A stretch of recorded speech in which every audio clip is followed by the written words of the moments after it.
क्या लगता है नीट एग्जाम के एक महीने पहले एक एस्पिरेंट को क्या क्या करना होता है? एक चैलेंजिंग सफर में आज हम बात करने वाले हैं ऐसे ही चैलेंजिंग सफर की। नमस्ते दोस्तों, welcome back to my YouTube channel doctor diary by Vikram Aditya man. हन विक्रम आदित्य मेडिकल स्टूडेंट। पिछले वीडियो में मैंने आपको बताया था कि कैसे मैंने 30 किलोमीटर के ट्रैवलिंग एंड कोचिंग दोनों को मैनेज किया। अगर आपने वह वीडियो नहीं देखा है तो आई बटन पर क्लिक करके देख सकते हैं। जैसा कि एपी सब जानते हैं कि नीट एग्जाम से पहले का समय बहुत ही क्रूशियल होता है, लेकिन क्या आप जानते हैं कि इस एग्जाम से पहले मुझे क्या क्या करना पड़ा? थोड़ा सस्पेंस तो बनता है। Critical preparation phase.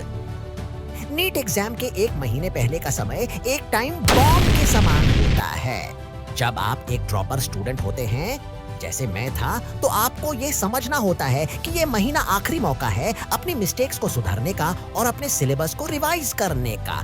इस समय हर एस्पिरेंट को सबसे पहले अपने कॉन्सेप्ट्स को ठीक से समझना होता है। ये एक क्रूशियल समय है जहां आपको रेपिटेशन और प्रैक्टिस करनी होती है।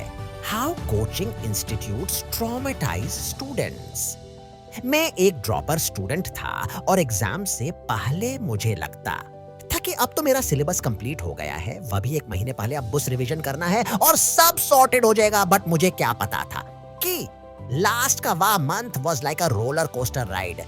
क्योंकि लास्ट मंथ में जब मैंने टीचर्स से गाइडेंस लिया कि मुझे क्या करना है, इस महीने को किस तरीके से प्रॉपर्ली यूटिलाइज करना है, तो कुछ फीचर्स ने कहा कि रिवीजन अच्छे से करो, कुछ टीचर्स ने कहा कि टेस्ट अच्छे से दो और उसका प्रॉपर एनालिसिस करो, और कुछ टीचर्स ने कहा कि दोनों करो। अरे हम स्टूडेंट्स हैं, टीचर्स का काम है हमें गाइड करना, ना कि कंफ्यूज करना।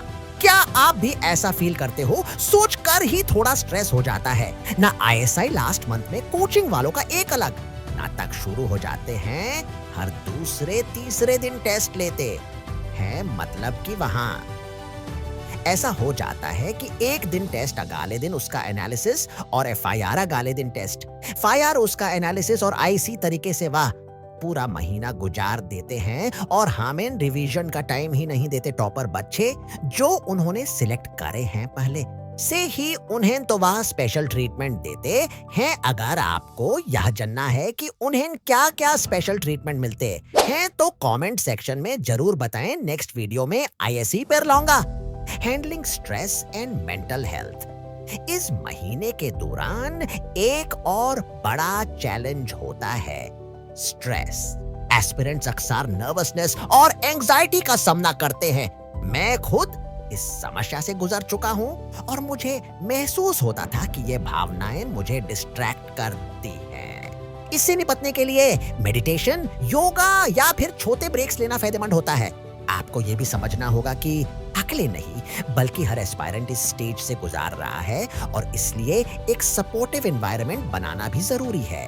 Mock test and performance analysis.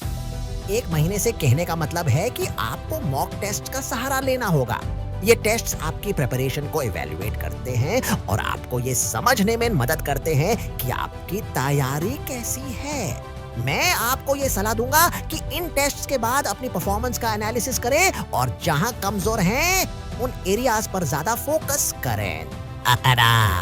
Conclusion. इन सब बातों को देखते हुए नीट एग्जाम के एक महीने पहले का समय एक चैलेंजिंग लेकिन जरूरी सफर होता है।